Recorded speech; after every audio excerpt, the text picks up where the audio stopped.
உங்களுக்கு வீடியோ பிடிச்சிருந்துச்சுன்னா லைக் பண்ணுங்க, ஷேர் பண்ணுங்க.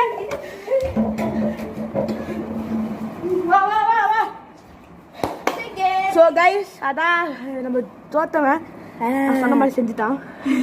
இப்போ உங்களுக்கு வீடியோ பிடிச்சிருந்துச்சுன்னா லைக் பண்ணுங்க, ஷேர் சரி லைக் பண்ணுங்க, ஷேர் பண்ணுங்க, சப்ஸ்கிரைப் பண்ணுங்க, மறக்காம அந்த பெல் ஐகானை கிளிக் பண்ணிடுங்க. உங்களுக்கு இது மாதிரி நிறைய விஷயம் வேணா கமெண்ட் செக்ஷனில் சொல்லுங்க. இதோட ஆக்ஷித்கர் சொல்கிறேன், பை பை. ஆஷிக் சொல்கிறானு பை பை. இன்னொரு விஷயம், என் பேச என்ன தெரியுமா, அது நம்ம அடுத்த வீடியோவில் சொல்லலாம். பாய்.